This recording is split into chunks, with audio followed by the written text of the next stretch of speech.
Okay, so I'll let Andy take a picture of the assembled crowd here. Turning it around on everybody.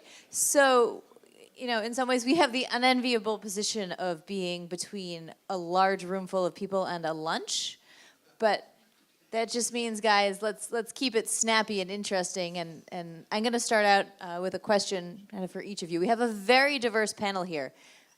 You see the title is Resilience Against Climate Extremes, and we're a bit of a catch-all in terms of backgrounds, expertise, perspectives.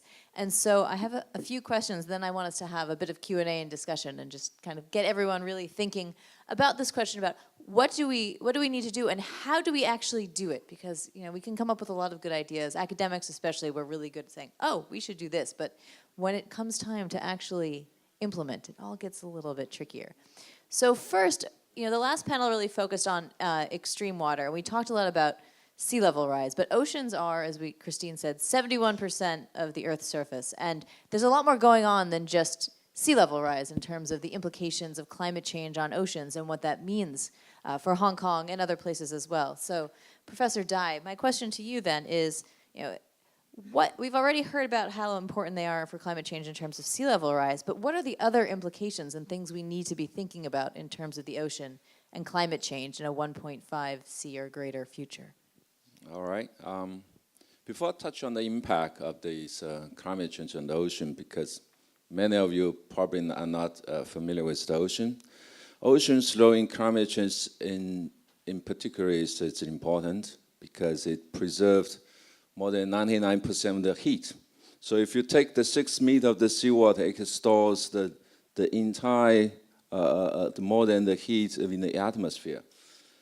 So, and seawater stores 97% of the water and produced over 50% of the oxygen and mitigate 40% of the CO2 since the Industrial Revolution. So we have been seeing this, the oceans has been very dynamic and active actor against fighting with the climate change. And also ocean is a victim of the climate change because we have seen this, one of the big problem in terms of another CO2, previous speaker has touched on that, is the ocean acidification, the drawdown of pH, and has direct impact on the coral reef, shellfish, and you name it, many ecosystem services. So at the same time, another big issue of the climate change and the warming of the oceans, the change the chemistry and the subsequent change the many aspects of the ocean ecosystem. Like one of those, because the warming, actually ocean is losing its breath, we call it breath. It's the deoxygenating process, declining oxygen. Because we all know we're using oxygen for breathing. And so this is one of the two major impact of the climate on the ocean system. In addition to the ocean climate impact, because we have the ocean is experiencing a large pressure from the land, for example, fertilizer usage. In the last 40 years, I think the China alone actually put 4 times more fertilizer into the ocean. So that created a lot of eutrophication and associated with those the acidification, like the Hong Kong area, the Great Bay Area, the Pearl River Delta, including Hong Kong, Macau, Canton. So this is the type of the pressure we have been seeing. I have been working on this Pearl River Delta environment for more than 20 years. And now we have seen this, for example, seasonal hypoxia, low oxygen zone around the Hong Kong, Macau area. It's been more than 100 square kilometers. So it's just about the size of Hong Kong, if you want, imagine. So imagine you have a low hypoxic water, low oxygen water sitting in the bottom of the water around Hong Kong, and that's affecting all this coral reef stuff like that. And this typically the low oxygen is associated with the ocean acidification, low pH water that will damage in this ocean ecosystem. So this is and just of the last year we have this being the theme-based Professor Gang is the leading scientist from this Hong Kong UST. We've try to understand the science behind all this persistent eutrophication and oceanification, deoxygenation around this area. We all know that science is the foundation for solution. I always say no science, no sustainability. So that's the first very important remark. Finally, I really want to point out this ecosystem change, marine ecosystem change, and the climate change are likely to be reaching tipping points. That means it would take much longer to recovery or no return at all, because the ocean has its depths. It's very deep. It's 400 meters in average depth. That means it has a very long memories. Whenever you damage the ocean ecosystem, it takes longer, or much, much longer to recovery, getting to the original initial plan. And like the ecosystem, marine ecosystem around the Hong Kong area, it's, I would say, without ocean, Hong Kong would not have been Hong Kong, because in Chinese, Kong means gang, means harbor.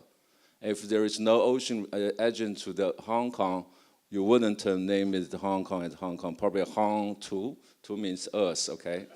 So I just try to conclude my first remark here. Okay, thank you very much. And I think it's a really important reminder for us that the impacts, that we have to think about in Hong Kong, it's not just landslides and rainstorms, and there's this larger sustainability picture, which we'll get to, which touches on things like ocean ecosystems, which touch on things like our food systems and how we supply, what we eat and what we do, livelihoods and so on. So we'll get to that a little bit in a minute. Back to this topic of water again for, I think, one more. Chris, you're from the Netherlands, and when we think about excellence in water management, your country has come to mind for a long time. And I think not just from a technical perspective, but from an institutional and societal perspective in terms of the ability to come up with ways to deal with being below sea level and having to deal with flooding and the implications of that. And you've also done work in other flood-prone regions around the world as well. So what are some key insights from your experiences in the Netherlands and elsewhere, and how easy is it to translate that expertise to other places? Okay. Thank you, Kira. Let me first say that I'm delighted to be here. You feel a bit that it's Saturday. It's a bit an informal atmosphere, but the very fact that you are here also tells me that it is a very serious topic. And that is what I sense when I attend conferences on this topic, that I see there's a change in atmosphere. And I feel certainly the last 2 years, the Adaptation Futures Conference, for instance, that there is an urgent need for practical guidance, what to do. We had the scientists who were very dominating in the discourse, and a lot of emphasis on assessments and climate scenarios, and then we came on, okay, responses and theoretical frameworks and strategies, but still the leap towards practical solutions, what to do, is a big issue. So that's the first thing. And I want to compliment the organizers by setting up this conference in this way. It's very interactive. It's very, I would say, very open, and that is really needed. And I will touch upon that later on in my 10 minutes. And finally, I saw that the Dutch government is sponsoring this conference, which I didn't know, by the way.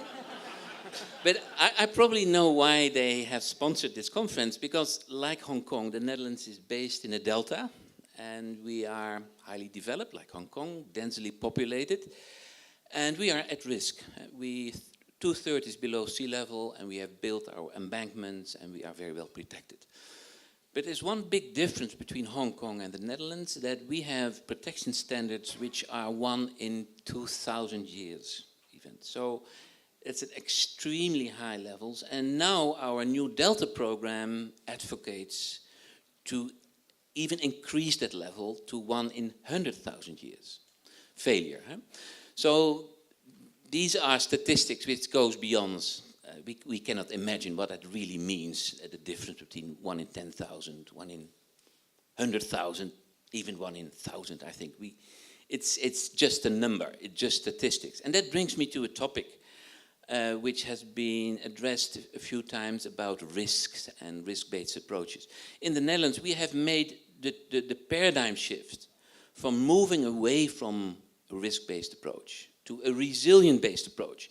And that is not that we are now throwing away the risk-based approach. There is a saying that you don't need to throw your old shoes away before you have bought new ones. So we have no alternative for the risk-based approach, but we extended the risk-based approach. And the risk-based approach is based on the assumption that we have an understanding about the probability. Now, if we see our historical data, then okay, we can derive a probability distribution and we can use that to make projections. But everybody knows that our systems are changing. The principle of the design storm is dead is maybe familiar to you. So working with probabilities is very difficult, especially when it goes to the extreme events. So those numbers do not tell much. And if we look at the impact, risk is probability times impact. What about the impact? What do we know about the secondary impacts of floods? It was just mentioned in the morning about the consequences of pipe failure in a small village, what it means for, say, a national, international level. So the impacts of floods are also a big question. So we have to deal with a lot of uncertainties, and that makes the Dutch government embark on a resilience-based approach. And that's, frankly, an extension. It means that we have to imagine what it means when we have to deal with more extreme climate events. What does it take? What type of measures are needed?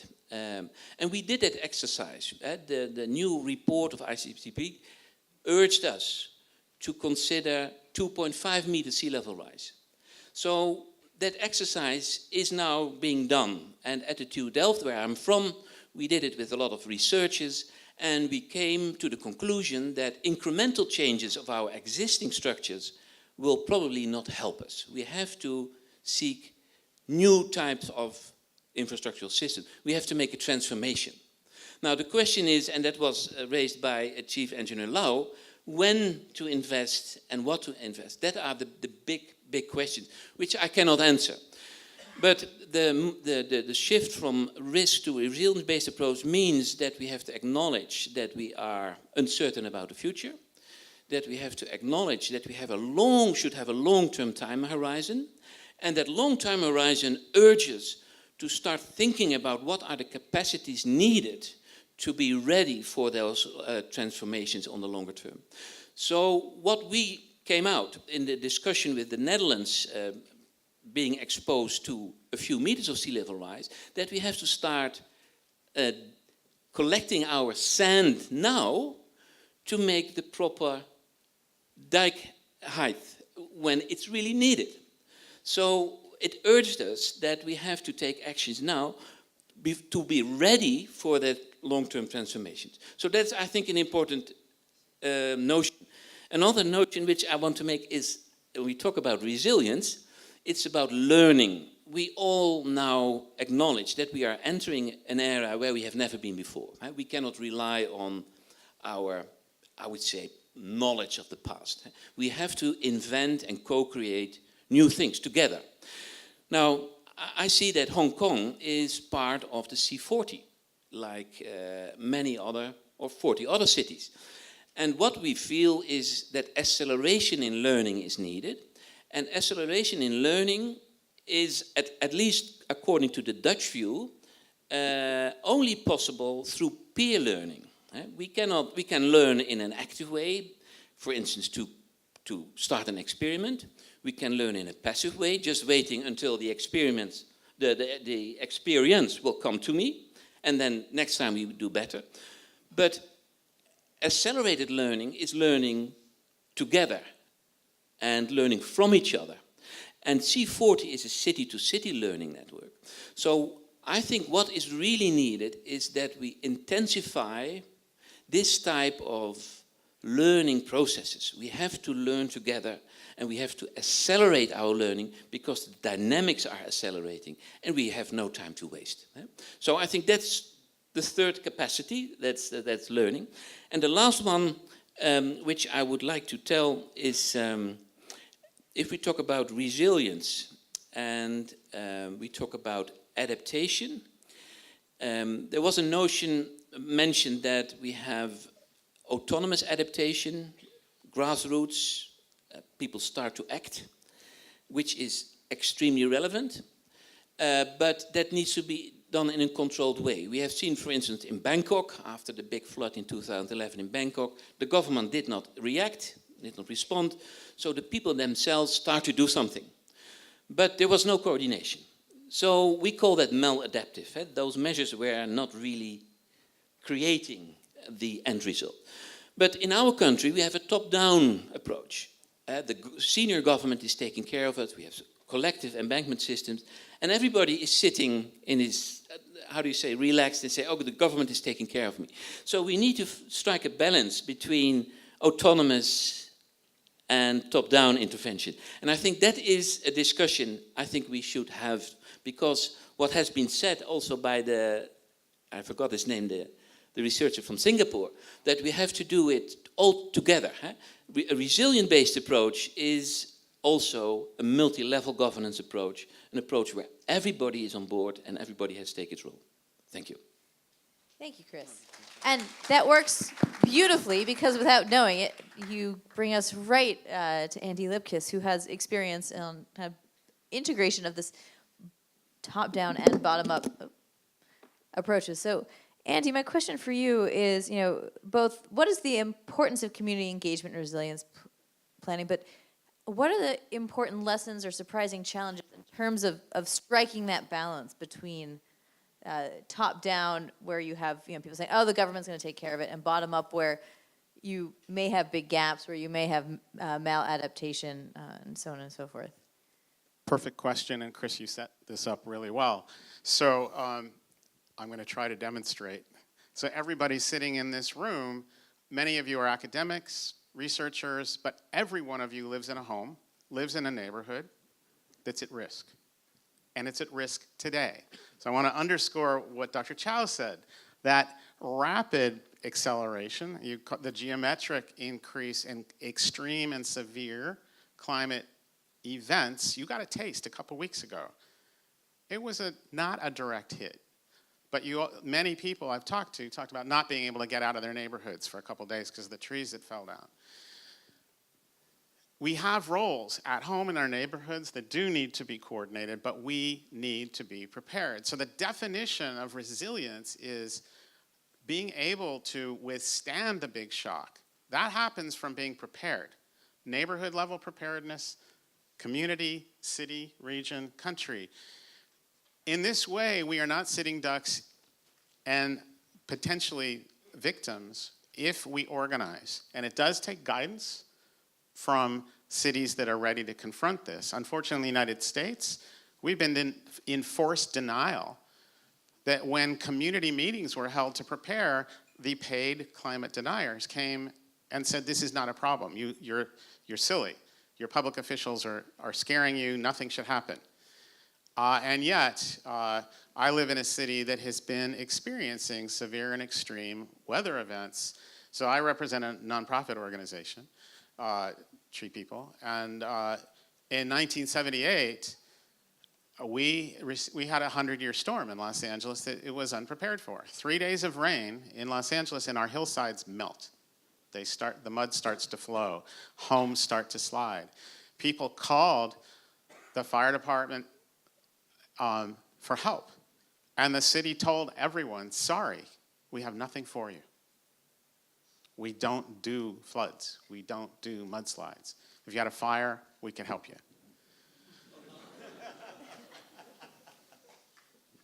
So thousands of people were at risk, and my organization that does volunteer work in reforestation and conservation, environmental education, we quickly deploy. Now, we first had a small storm where we saved several homes, and the city officials saw us mobilize hundreds of neighbors to sandbag and save the homes. And then when the big storm approached, they called us and said, could you do that at scale? Being 22, I said, sure. But we did it. And this is before cell phones, before internet, before anything. We turned to the media and we reached out to the public and said, we need volunteers. We need hundreds of them. If you're 18 years old or greater, call us and we'll screen you. And we brought ultimately several thousand people together, trained them, deployed them in off-road vehicles.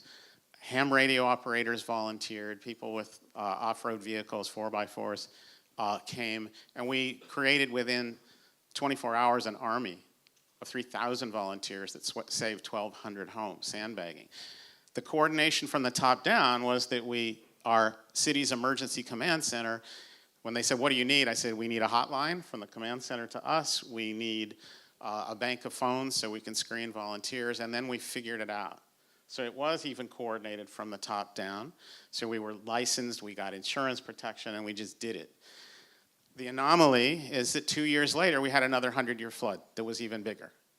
And so these extremes are unpredictable, and they're here. Last year at this time, the head of all emergency services for the state of California, his name's John Laird, he reports directly to the governor. He's in charge of natural resources and fire.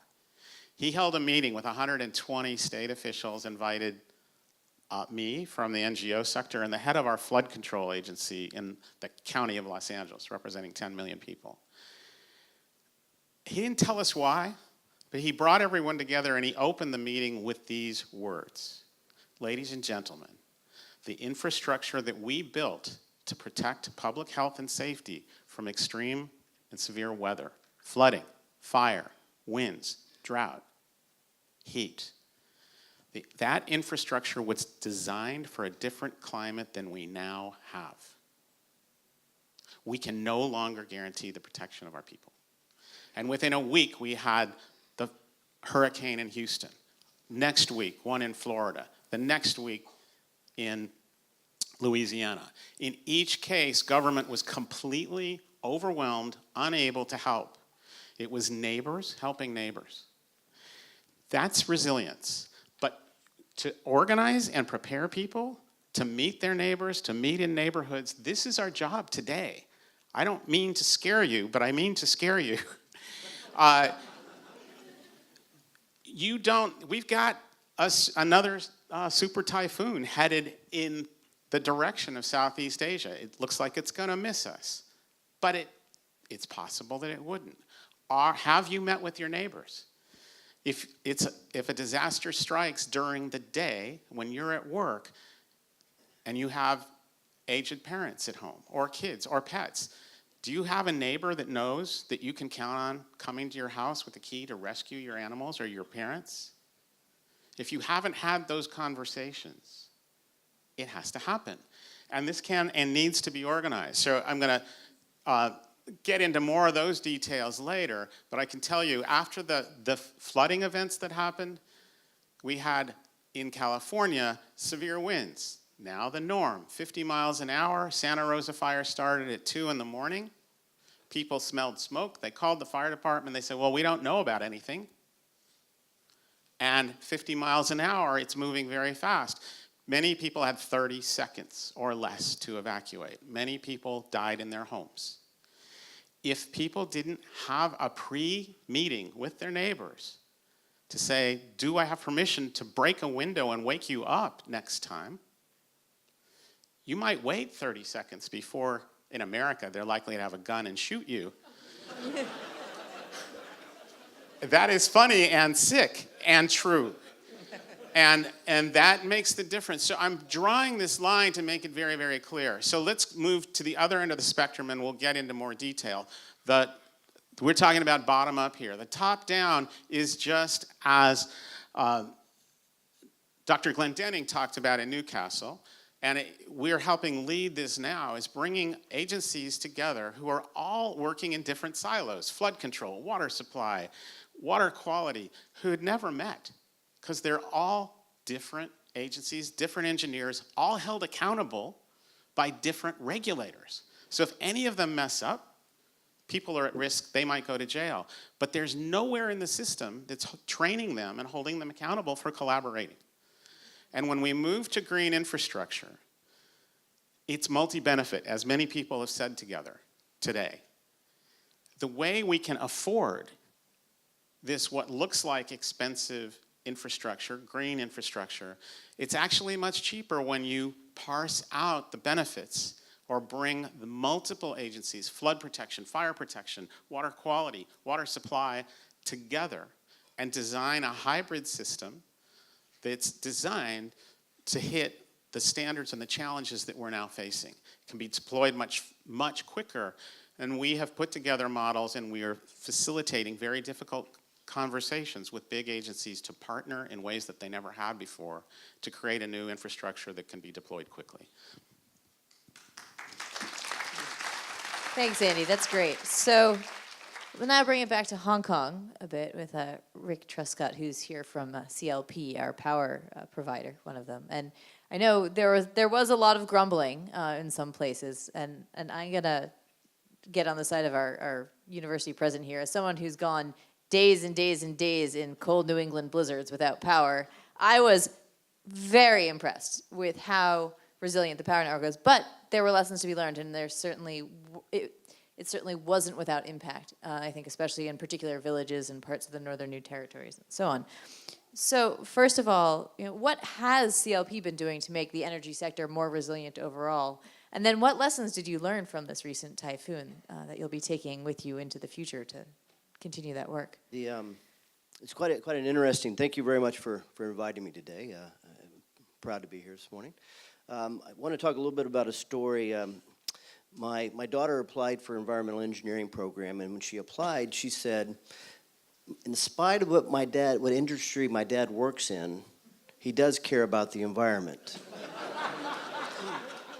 And I thought about that, and I look at, from a CLP perspective, I look at our impact, I think, two ways.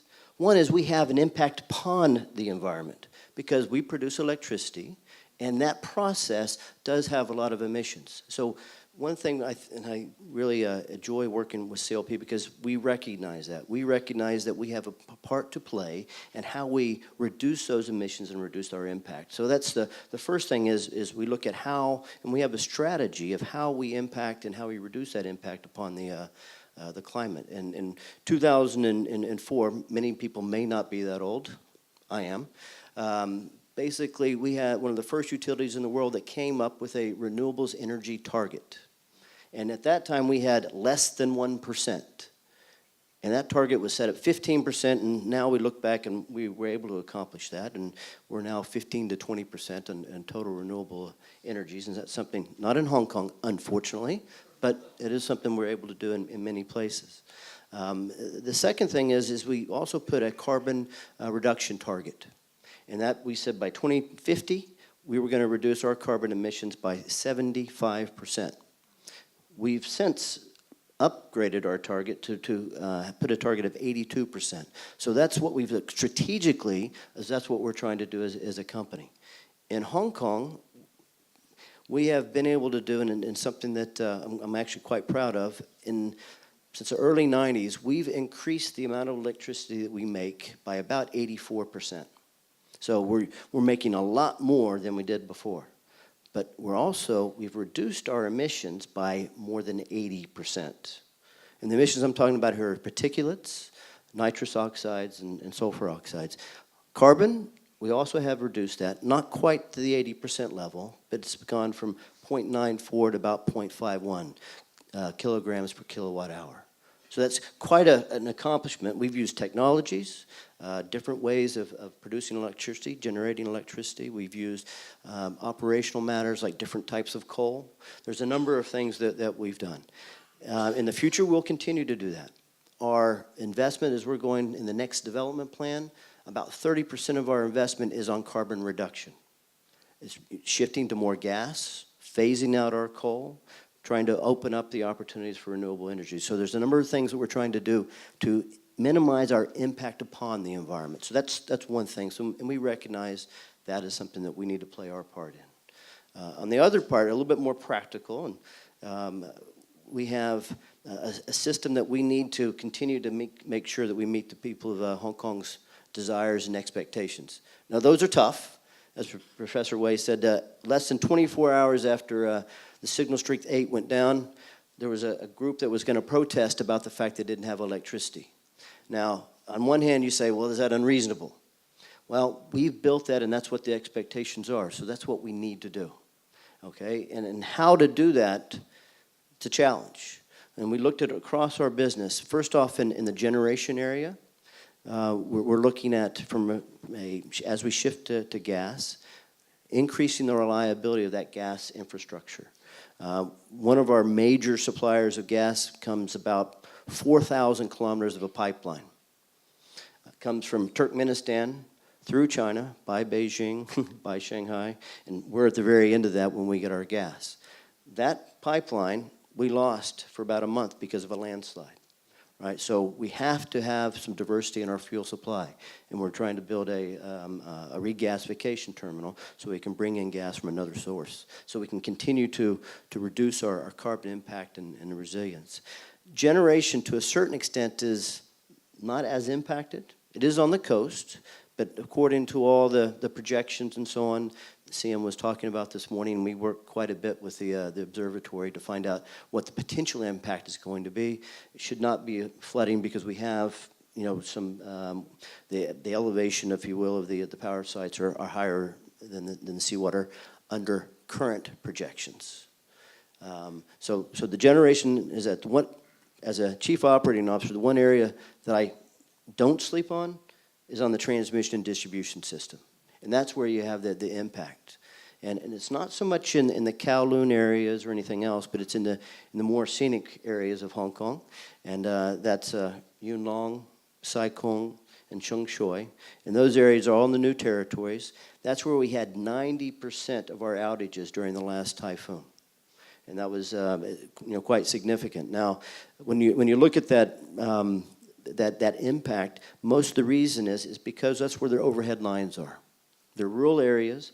If you look in the middle of Kowloon over here, it didn't have any problem because everything's underneath the ground.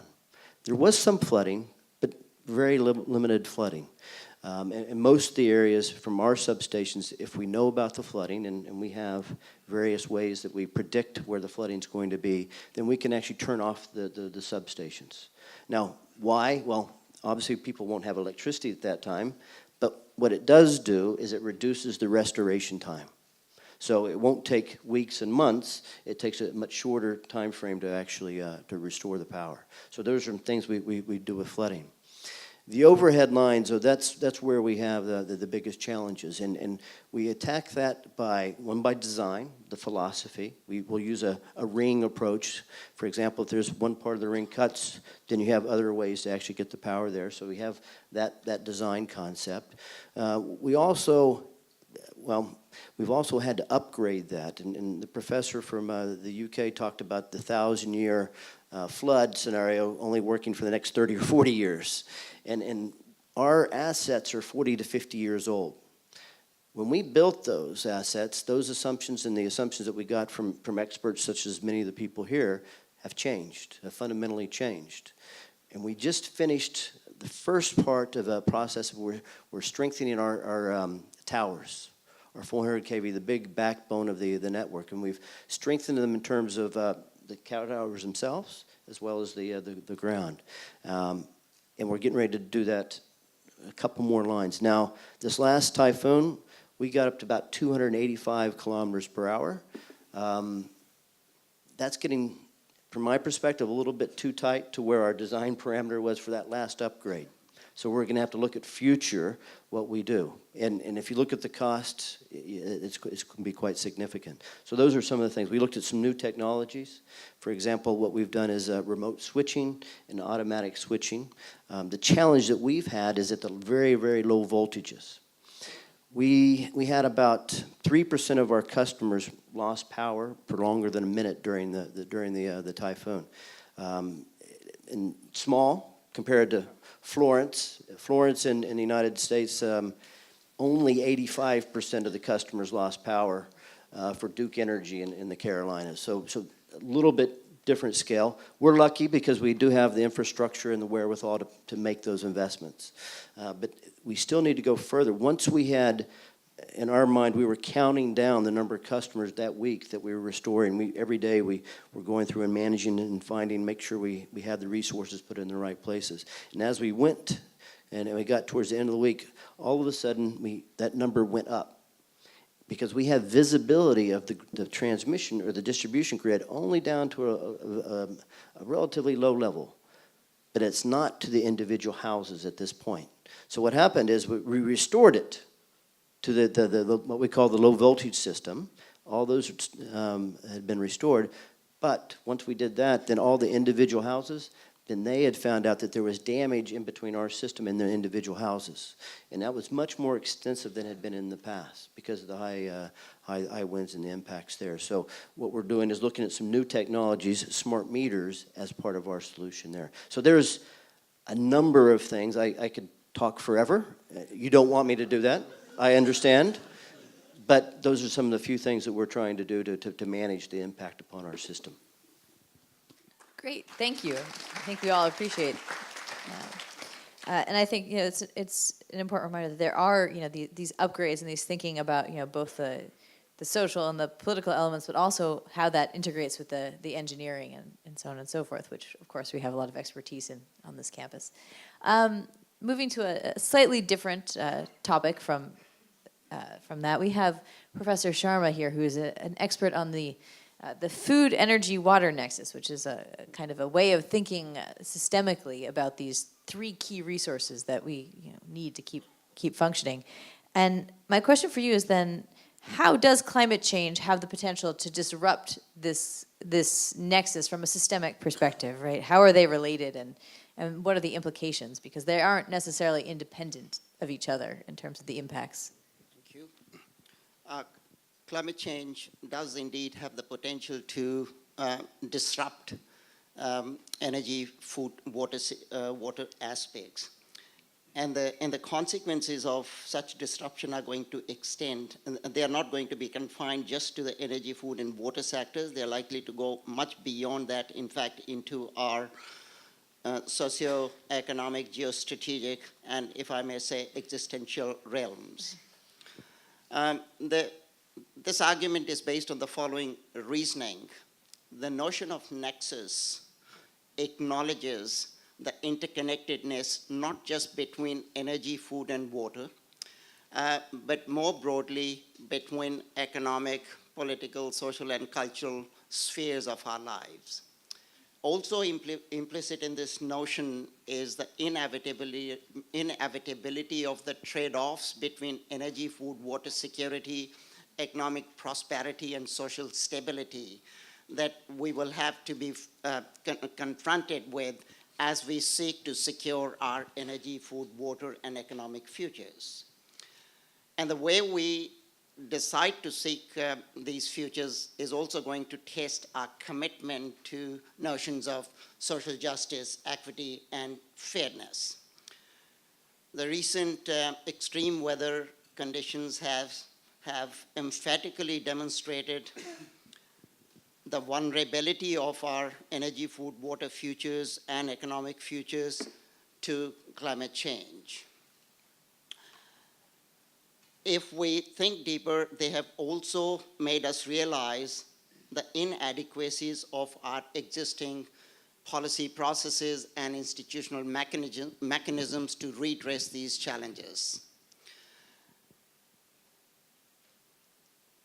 So a forum like this probably is a very good forum whereby we could apply our collective minds to see how we will evolve these institutions and policy processes to make them face the reality of the time, the complexity of this nexus thinking, and how to improve, in that sense, the resilience of our policy processes and institutional mechanisms.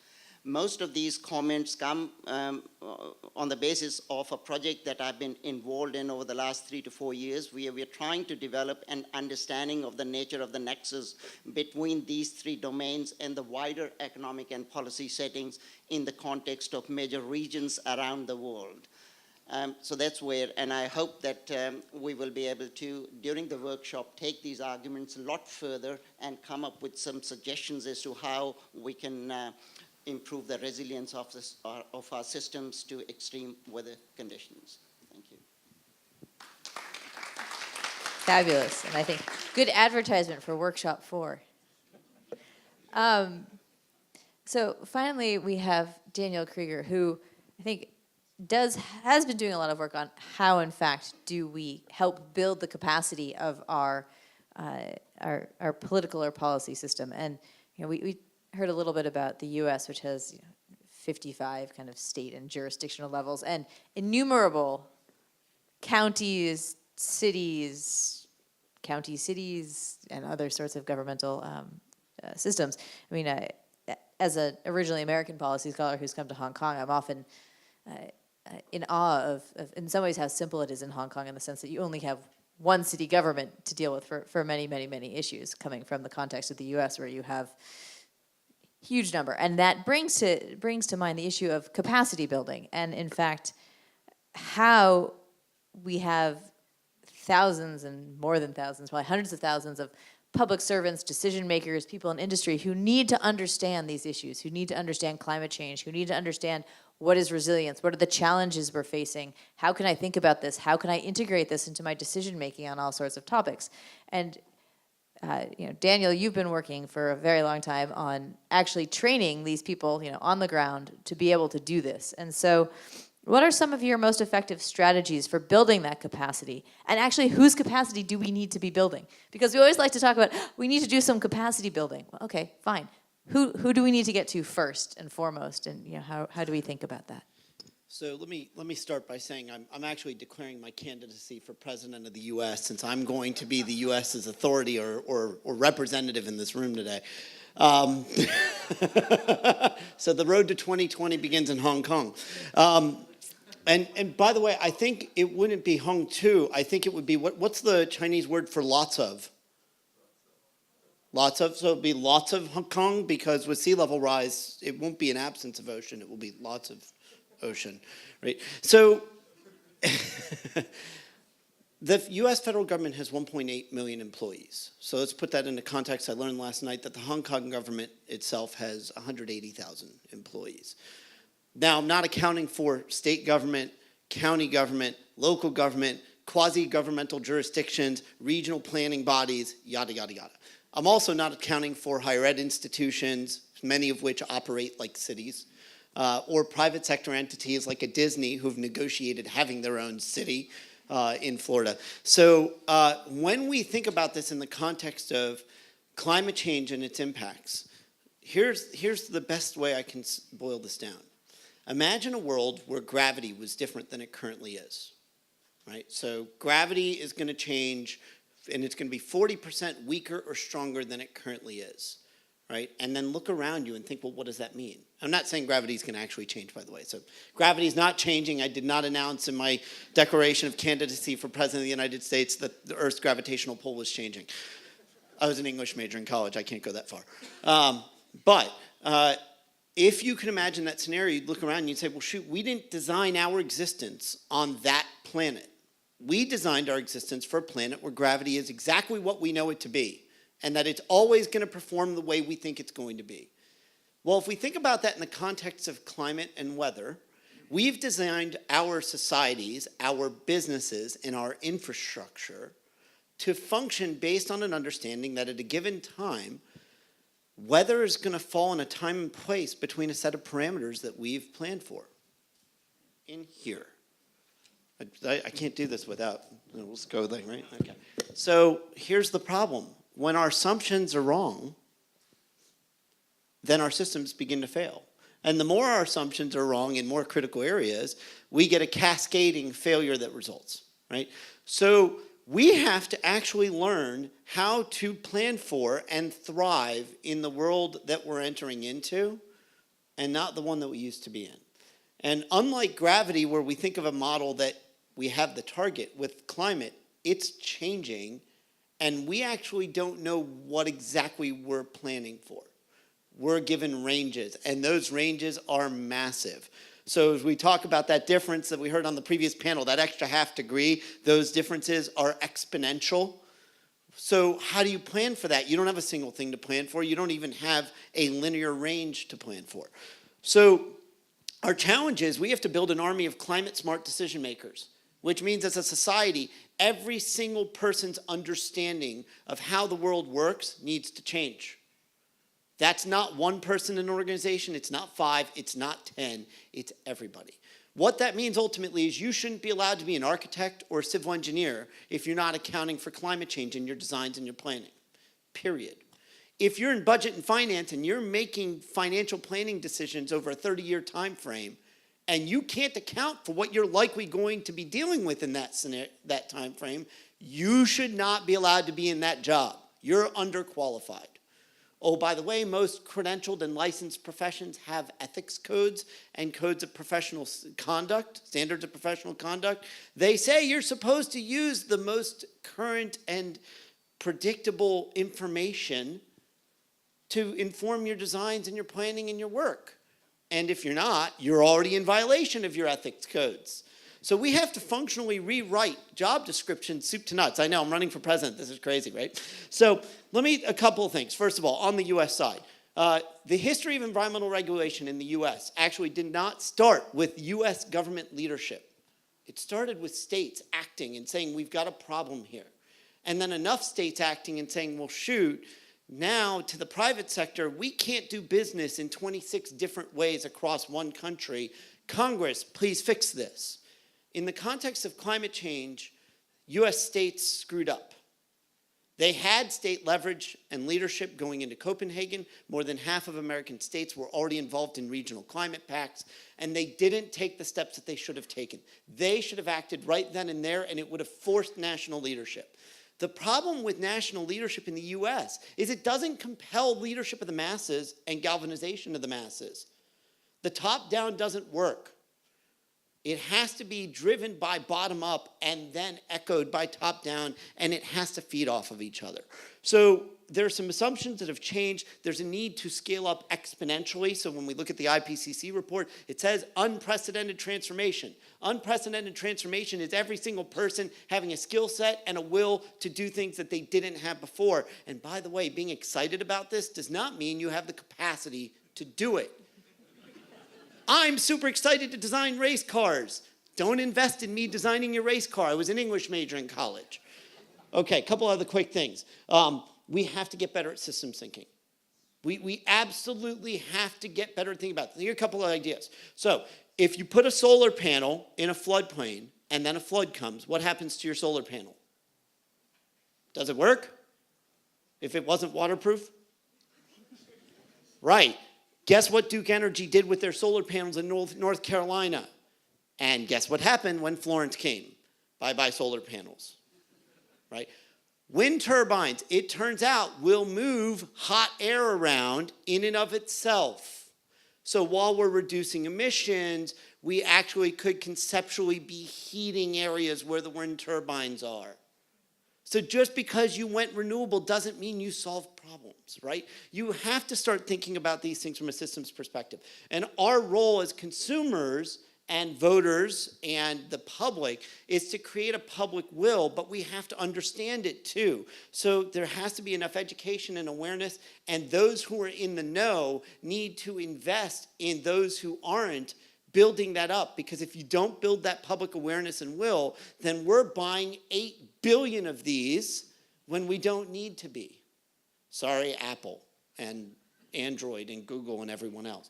So we have to move to systems thinking. This is a cultural transformation. It's an educational transformation. It's a decision-making transformation. And if we go there, and we can go there, because think of it this way. 40 years ago, you did not need to know how to use a computer in just about any job in any industrialized nation on the planet. Today, if you want to be a trash collector for the city of Fort Lauderdale, you have to be a proficient computer user. That's 2 generations.